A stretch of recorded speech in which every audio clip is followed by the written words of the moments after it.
Oi, pessoal. Eu sou Décio Iandoli Júnior, sou presidente da Associação Médica Espírita do Mato Grosso do Sul. Tenho trabalhado na Associação Médica Espírita do Brasil já há algum tempo. Estou como vice-presidente da Associação Médica Espírita Internacional. E eu tive a honra, o prazer de ser um dos autores desse livro, O Cérebro Triuno a Serviço do Espírito, junto com a doutora Irvênia e com o Sérgio Lopes. A minha parte ficou para falar sobre a neurofisiologia transdimensional, né? Então, esses destaques que a gente está gravando, eles têm o objetivo de tirar um pouquinho do peso do conhecimento técnico que é inerente ao livro, não é? Então, para a gente explicar as ideias que a gente traz, que na verdade não são nossas, né? São as ideias de André Luiz, a gente precisa trazer junto um embasamento técnico importante, né? Um embasamento teórico. E a gente faz isso, a doutora Irvênia começa esse trabalho falando sobre a neurofisiologia, a neuroanatomia funcional. Eu falo da neurofisiologia e depois o Sérgio, ele vem falar dos conceitos morais, das leis morais, tá? Bom, na verdade, se a gente for ver direitinho, a doutora Irvênia está falando o que nós estamos falando, né, que é a parte mais da anatomia. Eu vou falar como, que é a fisiologia, que é como funciona, e o Sérgio fala por quê. Por que que essas coisas são do jeito que são, que é a aplicabilidade moral, né, que em última análise está ligada à evolução moral dos espíritos, né. Esse é um primeiro aspecto. O segundo aspecto, que eu acho bastante importante, que foi muito motivador para a gente fazer esse trabalho, é a gente conseguir juntar conhecimento que foi amealhado, por exemplo, por Wilder Penfield, que é um grande nome da neurociência. Todo mundo que estudou neurofisiologia, seja nas áreas da saúde, medicina, enfermagem, odonto, estudou o homúnculo de Penfield, né, ou os homúnculos de Penfield, quando fala da representação motora ou da representação sensorial no córtex. O Penfield foi um grande neurocirurgião e ele deu o ponto de partida, né, o start para todo o conhecimento de neurofisiologia. E também o Dr. Paul MacLean. Para a gente ter uma ideia de quem foi o Dr. Paul MacLean, foi ele que conceituou o sistema límbico. Todo mundo fala tanto de sistema límbico, né? São um conjunto de estruturas neurais que expressam as nossas emoções. Então, se você pega Wilder Penfield, você pega Paul MacLean, que vieram já nesse século, e a gente pega uma psicografia feita por Chico Xavier, que era um homem que não tinha nenhuma formação acadêmica oficial ou formal. E a gente descobre que o André Luiz, através de Calderaro, né, que era o orientador que ele relatou no livro Mundo Maior, e esse conhecimento do André Luiz todo ter sido confirmado e ampliado por esses autores que são hoje a base da aceitação da neurofisiologia, isso é uma coisa muito empolgante e muito importante, né? É necessário que as pessoas saibam disso, principalmente as pessoas que não fazem parte do meio acadêmico, né? São as pessoas que têm assim, um certo preconceito com o conhecimento espiritual, que não querem misturar as duas coisas. E para o pessoal da área acadêmica, porque eles vão perceber que existe sim um fundamento científico racional bastante importante, bastante forte, né? Então, basicamente, esse é o panorama geral que eu vejo dessa obra, O Cérebro Triuno a Serviço do Espírito. A gente fazendo uma ponte entre a ciência e a espiritualidade, a gente fazendo uma ponte entre o conhecimento científico que foi revelado por Chico Xavier e por André Luiz, né? Porque o conhecimento, a gente sabe, na obra do André, não era um conhecimento do André, mas ele foi quase que um repórter, né? Trazendo esse conhecimento de grandes sábios, e o Calderaro é um deles. E a gente fazer isso de uma maneira que a gente contextualize com a ciência atual, para que as pessoas comecem a ver isso de uma maneira diferente. Muito bem. O que a gente vai falar inicialmente? A gente vai falar da neurofisiologia transdimensional. Eu quero dar uma conceituada em fisiologia e essa questão do transdimensional. Primeiro que fisiologia é o como funciona, né? Como eu disse anteriormente, a anatomia é o que é e a fisiologia é como é. Então o anatomista seria aquele que olha um relógio desmontado em cima da mesa e descreve todas as pecinhas que fazem parte do relógio. E o fisiologista é aquele que entende como cada pecinha se relaciona com a outra, fazendo o relógio funcionar. Então, quando a gente fala de neurofisiologia, a gente está falando de como funciona o sistema nervoso. O nosso sistema nervoso é composto pelo sistema nervoso periférico e central. O nosso sistema nervoso central é formado por uma medula espinal e pelo encéfalo. O encéfalo é tudo aquilo que está dentro do crânio. E dentro do encéfalo, a gente tem o cérebro, né? Então, na verdade, a gente poderia, para ser assim mais purista, a gente podia chamar de encéfalo triuno, né? Porque tem mais estruturas do que o cérebro envolvidas nesse conceito. Mas a gente segue a orientação do Dr. Paul MacLean, que levanta essa questão de como o cérebro tem evoluído e na evolução do cérebro aumentando a capacidade de manifestação dos seres vivos. Então, os materialistas, eles pensam assim, que é porque o cérebro desenvolveu, a gente ficou mais capaz. E os pós-materialistas, ou nós, também são chamados de espiritualistas, nós acreditamos que primeiro vem a necessidade, a função, a capacidade e depois, né, essa própria inteligência desenvolve no corpo biológico os instrumentos de manifestação, né, dessa nova possibilidade, dessa nova capacidade. É por isso que a gente chama o cérebro como órgão de expressão do espírito, né, e não o contrário. A gente não somos os primeiros a falar disso, não, né? A gente sabe que Diderot, por exemplo, que era um biólogo, ele foi usado como uma ideia evolucionista, né? Falava que a função faz o órgão, né? E a gente sabe que isso é uma verdade, ou seja, não é o órgão que vem para permitir a função. A função ou a capacidade aparece e ela desenvolve o órgão, né? Então, Jean-Baptiste Lamarck usou esse aforisma de Diderot, a função faz o órgão, para dizer que as estruturas biológicas que a gente observa nos animais e na vida no planeta, elas não são por acaso, né? Então, o grande exemplo é o pescoço da girafa. Quem já viu uma girafa de perto deve ter parado para pensar, que estranho, né? Que bicho esquisito, com esse pescoço enorme. Para quê? Porque o pescoço maior faz com que ela acesse um alimento que os outros animais que pastam como ela não acessam, que é a folha das árvores. Então, ela desenvolveu o pescoço e isso deu para ela um manancial de alimento que outros animais que disputavam alimento com ela não tinham. Até aí tudo bem, já é uma coisa para a gente pensar, como é que ela chegou lá. Então, muita gente pode falar que foi por acaso, que foi sem querer, né? Não existe acaso, né? Para o cientista, tudo tem uma causa. Agora, mais do que você olhar o pescoço enorme da girafa, eu queria que você pensasse um pouquinho na coluna cervical da girafa, né? A gente tem uma coluna cervical pequena e já incomoda. Você imagina o tamanho das vértebras para sustentarem aquele pescoço. A musculatura, os ligamentos e mais. A força que o coração da girafa tem que fazer para que o sangue suba aquele pescoço enorme para chegar na cabeça dela, né? E a gente sabe que a cabeça é o ponto central da vida, porque é lá que se acessa o sistema nervoso. E é o sistema nervoso o órgão de manifestação da vida. Então, não é um projeto aleatório, é uma coisa planejada, né? Dr. Michael Behe, no seu livro A Caixa Preta de Darwin, ele chama atenção para esse aspecto, que a gente não consegue ver aleatoriedade na natureza. A gente percebe que existe uma intencionalidade. O problema é você pensar de onde vem a intenção, né? Os simplistas vão dizer que é de Deus.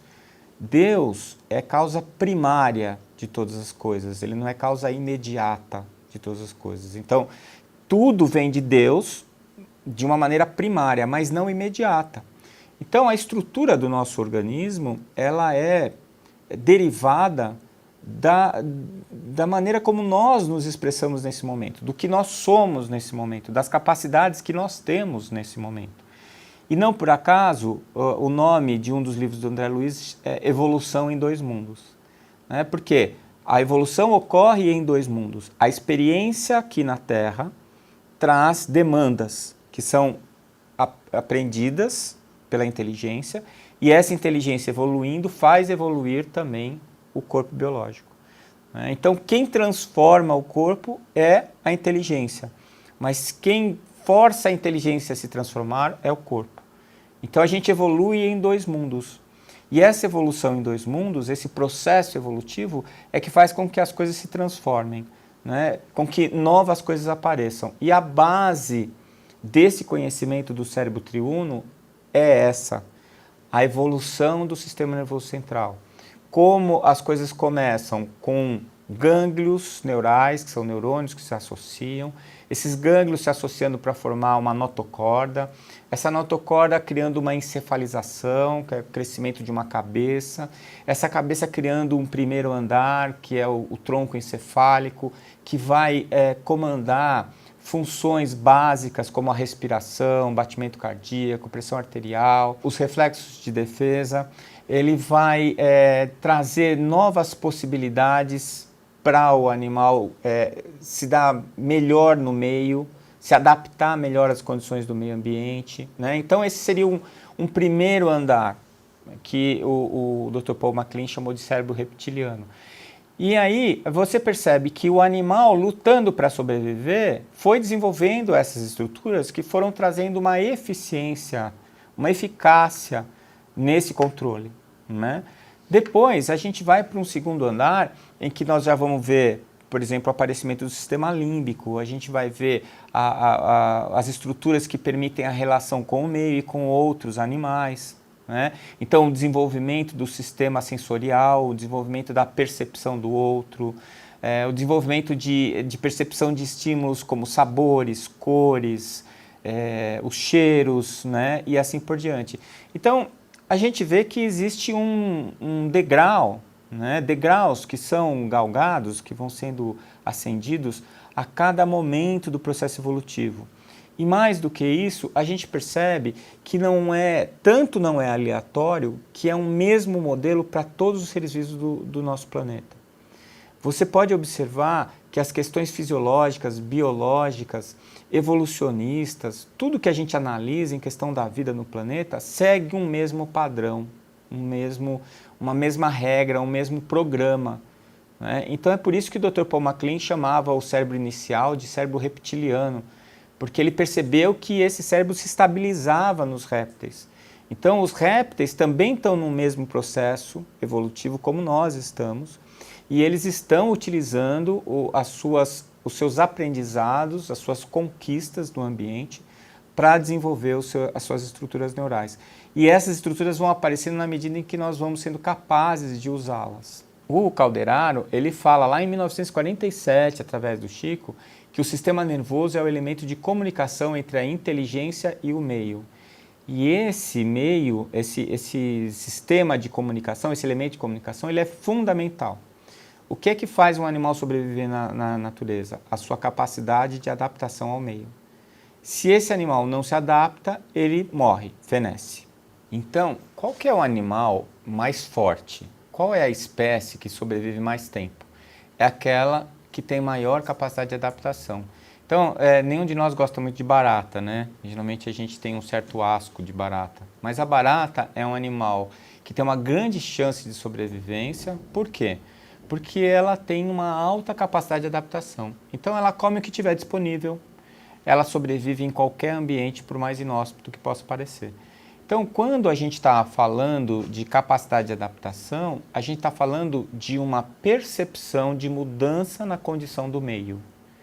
E essa percepção gerando uma resposta que faça com que aquele animal mude alguma característica do seu comportamento para que ele possa se adaptar àquela mudança do meio. Então, vejam bem, o meio muda, o animal percebe a mudança e se adapta a ela. Quem que faz com que a gente capte essas mudanças. Quem que é que nos dá a possibilidade de perceber uma alteração e proceder uma mudança? É o sistema nervoso, né? Então, esse é o ponto básico, né, que Calderaro chama atenção. Outra coisa que é muito importante a gente ressaltar é que essa percepção ela é particular de cada um de nós, entende? Então, o nosso sistema nervoso ele tem uma capacidade de percepção que ela é proporcional, né? Ela não ela é geométrica, ela não é aritmética. Então, por exemplo, se você vai tomar um cafezinho e eu coloco o café para você, você está acostumado a colocar 2 colheres de açúcar no café. Você coloca, mexe, experimenta e acha que o café está bom de açúcar. Eu te dou um doce para você comer, um chocolate, você come o chocolate, quando você vai tomar o café de novo, o café ficou sem açúcar. Na verdade, o chocolate tirou o açúcar do café? Não. O que aconteceu? Aconteceu que a quantidade de açúcar que tem no chocolate é maior do que a que tem no café. E no momento em que eu fui tomar o café, depois que eu comi o chocolate, eu percebo o café menos doce que o chocolate. Então, eu não sei se vocês perceberam, mas a gente não tem a percepção dos valores absolutos. A gente só percebe valores relativos. É a mesma coisa o quente e o frio, né? Se você colocar a sua mão numa bacia com água morna e a outra mão numa bacia com água gelada, você fica 1 minuto com a água quente na mão direita e fria na mão esquerda. Quando você tirar as duas e colocar na água a temperatura ambiente, para a sua mão direita, que estava na água quente, a temperatura ambiente vai ser fria. Para a sua mão esquerda, que estava na água gelada, a água na temperatura ambiente vai ser quente. Então aí você pergunta, a água da temperatura ambiente está quente ou está fria? E a pessoa fica confusa, ela começa a dar risada. Por quê? Porque para uma mão está fria, para a outra mão está quente. O que é que realmente está acontecendo no ambiente? O que é absoluto? O que é verdadeiro? Então, a nossa interpretação dos estímulos varia de acordo com a nossa percepção do mundo, a nossa vontade do mundo, né? Aquilo que a gente realmente acredita que vale, aquilo que a gente tem convicção de que é verdade, mesmo que não seja. Eu não sei se está ficando confuso, mas o que eu estou querendo dizer é que não existe para nós uma verdade absoluta. A gente tem uma capacidade de percepção de mudanças do meio, a gente percebe essas mudanças, mas o diagnóstico que a gente dá para essas mudanças depende de cada um de nós. Depende das nossas experiências anteriores, depende da cultura, da nossa educação, daquilo que a gente crê que seja verdade ou falso. Então é muito comum, numa região do Brasil, gostar de um prato específico que em outra região do Brasil ninguém gosta. Por quê? Porque criou-se uma cultura de que aquilo é bom num determinado lugar e que é ruim em outro determinado lugar. Todas as nossas experiências, elas são guardadas na nossa memória junto com um pacote de percepções. Então, eu sempre costumo dizer isso. Por que a comida da sua mãe é sempre melhor do que a comida de qualquer outra pessoa? Todo mundo sempre fala assim, minha mãe fazia um feijão que era uma delícia, minha mãe fazia uma comida. Porque aquele sabor que você sentia quando você comia a comida da sua mãe, que era um sabor novo, que você estava experimentando, né, enquanto você crescia, ele veio junto com um pacote que trazia o carinho dela por você, a atenção dela por você, o cuidado dela por você. Então, aquele sabor, do jeito que ela fazia, ficou associado a uma série de percepções adequadas, boas, agradáveis, e faz com que você lembre da comida dela como sendo a melhor comida do mundo. É por isso que toda mãe cozinha bem. Não é? Se você vai na casa do seu amigo, às vezes ele fala que a mãe dele faz uma comida ótima, você come e não vai gostar, porque você gosta da comida da sua mãe. Então veja, o que é bom e o que é ruim, o que é frio, o que é quente, o que é dor e o que é prazer. Tudo depende da forma como você avalia.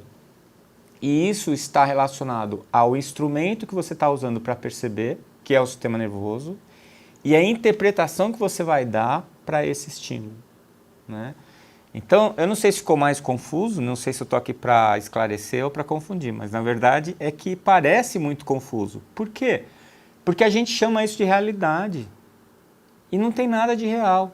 É uma interpretação que a gente faz de uma modificação do meio. E isso pode estar ligado a uma conexão que é real mesmo, porque a realidade existe, a gente só não é capaz de perceber ela, né? Ou se realmente a gente está criando aquela percepção de acordo com as nossas necessidades, os nossos desejos e o nosso padrão, né, de funcionamento neural. E que vai mudando de encarnação para encarnação, né? Então, eu gostaria de colocar isso de uma maneira assim bem clara, né? Quer dizer, é o sistema nervoso central, o nosso veículo de manifestação e de interação com o meio e com as outras pessoas. E ele é apenas um veículo, né? Quem faz as interpretações e tira os diagnósticos somos nós, tá bom? Agora a gente vai andar um pouquinho mais, né? Falando sobre alguns transtornos, né? Ou alguns distúrbios que a gente pode observar nesse instrumento de comunicação.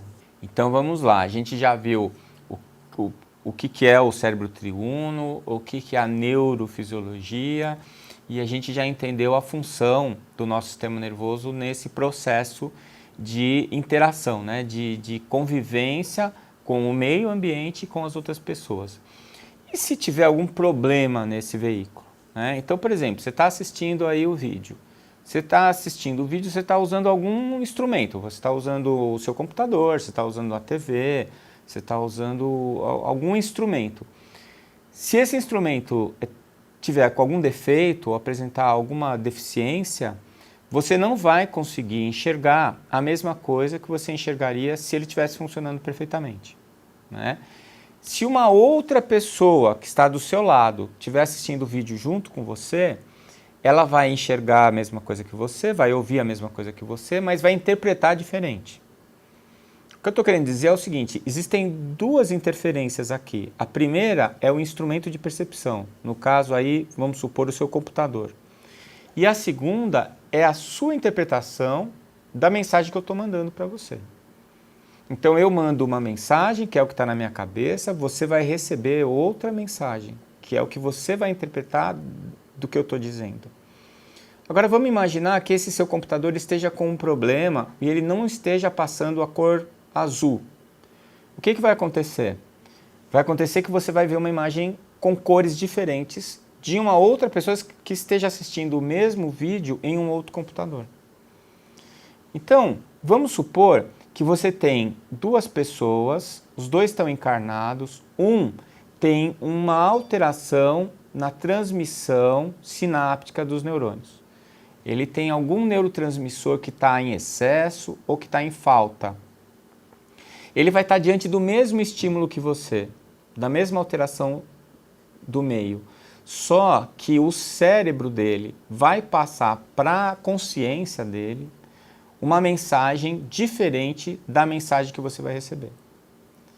Então, o que isso vai gerar? Isso vai gerar para ele uma percepção desconectada da percepção que você tem.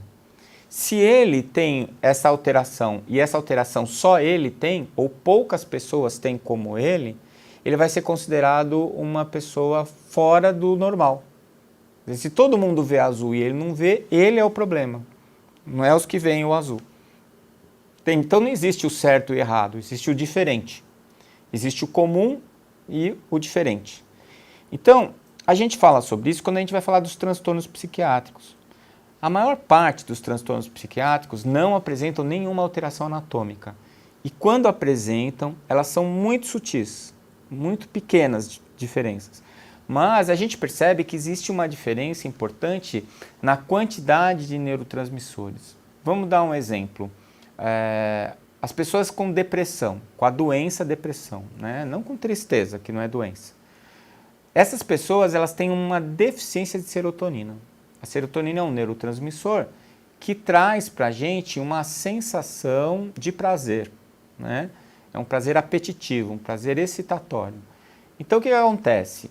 Se eu sofro uma tristeza e eu fico triste, depois eu entro numa outra tristeza, e se eu começo a me sentir triste repetidamente, eu condiciono o meu cérebro a produzir uma quantidade pequena de serotonina. Ou então, eu produzo tão pouca serotonina que acaba por ter um déficit desse neurotransmissor. E agora que eu quero deixar de estar triste, o meu cérebro não deixa eu deixar de estar triste porque ele está funcionando no padrão de tristeza. E aí o que eu tenho que fazer? Eu tenho que tomar um remédio para melhorar a serotonina, melhorar o meu ânimo, abrir uma janela para eu conseguir sair do quadro de tristeza. Então, como o André fala, nada é totalmente físico, nem nada é totalmente espiritual. A gente está encarnado. Então, a maneira como a gente sente as coisas influencia o nosso cérebro e o nosso cérebro influencia a maneira como nós sentimos as coisas. Um exemplo radical disso é a doença de Alzheimer. A doença numa forma avançada em que a alma está lá, só que ela está usando um aparelho completamente obstruído. Ela não consegue interagir com o meio. Ela não vê as coisas que as pessoas veem, não ouve as coisas que as pessoas ouvem, não se relaciona de uma maneira ao vivo, real, com o que está acontecendo ao redor dela. Então, é como se tivesse apagado, né, a tela do computador dela. E ela não consegue mais nem ver, nem ouvir o que está passando ali. Então, a gente precisa parar para pensar um pouco, porque muitas vezes a gente critica as pessoas ou atribui problemas espirituais a algumas pessoas, principalmente com os transtornos psíquicos, e que, na verdade, sempre podem ter começado com um problema espiritual, mas que hoje já se transformou num problema físico e que vai precisar de um tratamento físico. Vai precisar fazer uma reposição de neurotransmissor, tomar alguma medicação para que o cérebro dela possa dar a ela a oportunidade de se recompor espiritualmente, né? Agora, se você só dá o remédio e a pessoa não tem intenção de se recompor, não vai funcionar. E se a pessoa tem intenção de se recompor, mas não tem o remédio, o cérebro dela também não vai deixar ela se transformar. Então, como nós somos seres transdimensionais e nós temos todos esses aspectos interrelacionados, né, o espiritual, o físico, o social, o biológico e etc., a gente precisa atuar em todas essas dimensões quando a gente precisa fazer alguma transformação, quando a gente precisa fazer alguma modificação na nossa estrutura, né, na forma como nós estamos funcionando nesse momento.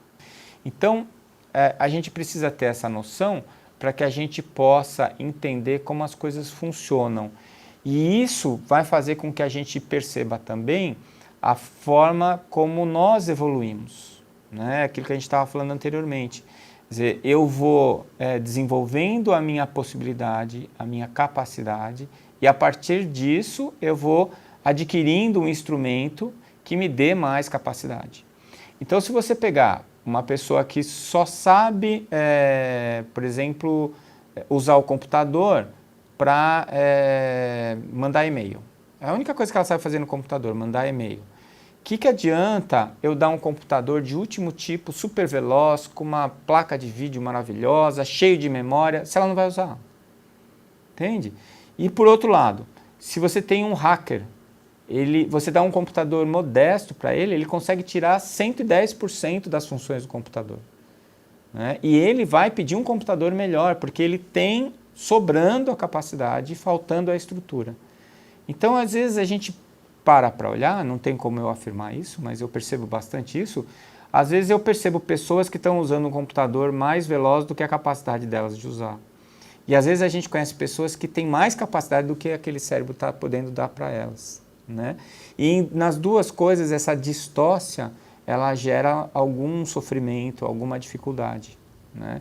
E nas duas maneiras tem como a gente corrigir isso, né? Primeiro, porque existe a neuroplasticidade. E mesmo que o meu cérebro de início tenha alguma dificuldade, se eu tiver um ponto de partida ruim, geneticamente falando ou nutricionalmente falando, se eu tiver uma grande capacidade desenvolvida, eu consigo fazer com que os meus neurônios se desenvolvam mais do que se eu não tivesse essas capacidades. E o inverso é verdadeiro, né? Se eu não uso as minhas capacidades, elas vão sumindo, eu vou perdendo, né? É a chamada lei do desuso, que em neuroplasticidade também é verdadeira. Então, quando eu tenho uma área cerebral desenvolvida para determinada função e eu deixo de usar aquela área cerebral durante um período muito grande, eu vou perdendo a capacidade de desenvolver aquela função. porque aqueles neurônios vão se desorganizando, né? Isso mostra essa estrutura transdimensional que vai criar a estrutura neuronal e a estrutura biológica e fisiológica que faz com que a gente possa se relacionar com o meio ambiente. Então, a gente já falou do cérebro como interface, né? A gente trouxe alguns aspectos do funcionamento e da relação com o meio. E agora a gente vai falar um pouquinho já desses 3 andares, como colocou Calderaro, como colocou o Dr. Paul MacLean. Então a gente teria esses 3 andares que seriam estágios do desenvolvimento do nosso sistema nervoso. Então, o primeiro andar também é relacionado ao passado. Por que passado? Porque o início da manifestação das inteligências, elas vêm como instinto. Eu gosto de chamar de instinto, eu gosto de definir instinto como sendo inteligência automática. É assim, é um padrão de resposta pré-fabricado. Se você pisa num prego, você tira o pé do prego e grita de dor, não é? Quer dizer, você faz isso antes de tomar consciência que você pisou num prego. Quando você se sente ameaçado, você tem uma descarga de adrenalina, você aumenta a sua frequência cardíaca, aumenta a sua pressão arterial e você fica pronto para correr ou lutar, né? Vasoconstrição periférica, porque se você for ferido você vai sangrar menos.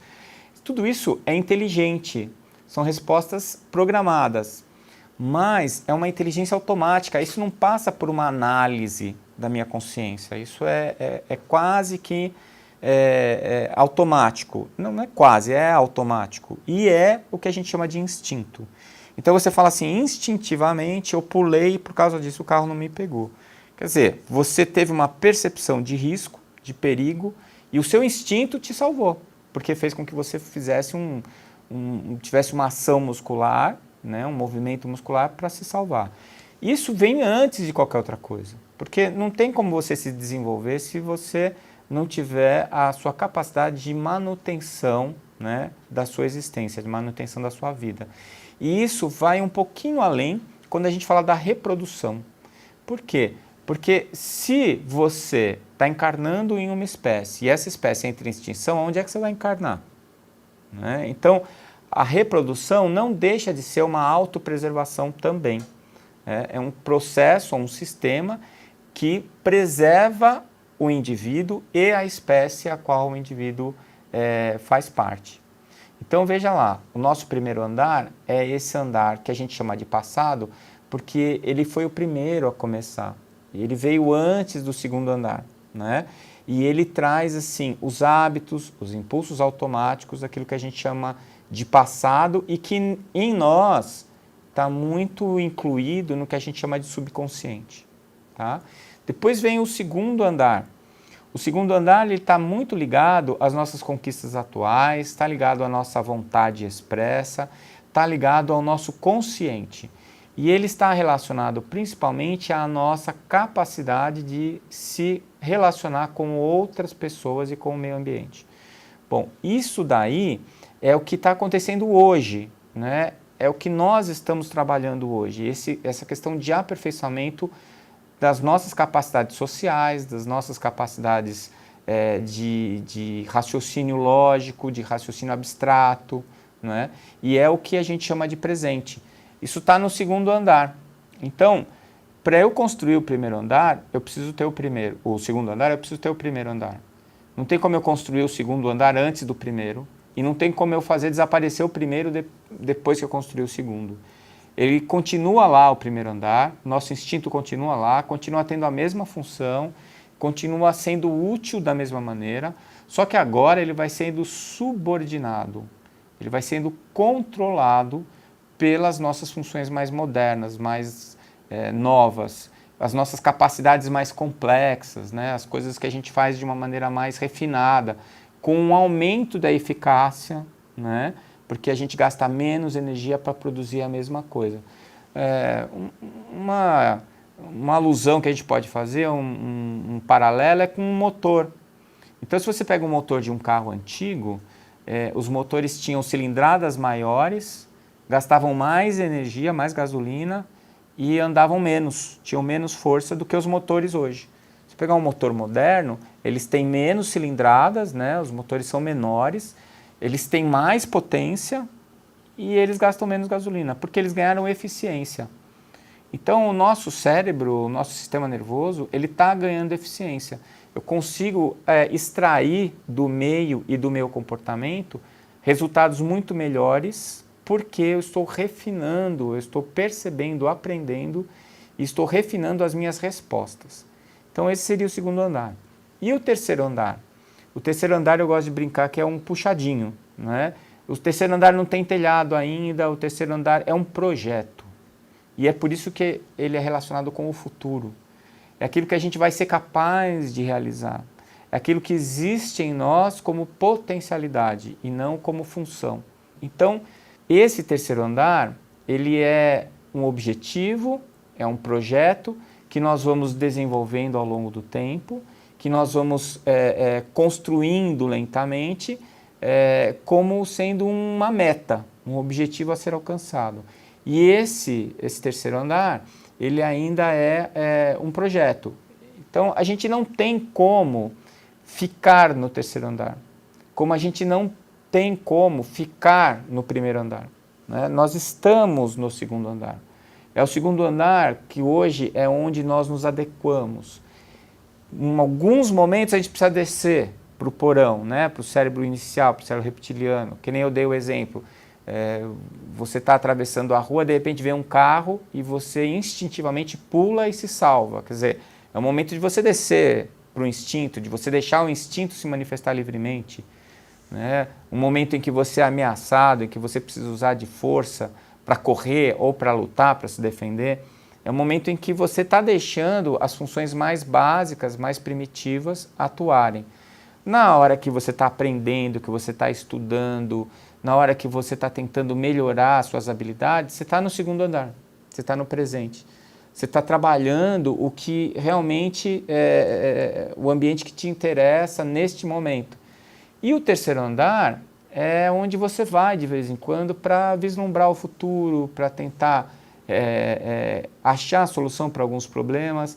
E é o que acontece quando você medita, quando você entra em prece, quando você tem uma percepção aumentada do que está acontecendo ao seu redor, quando você consegue enxergar, às vezes, o que as outras pessoas não estão enxergando, né?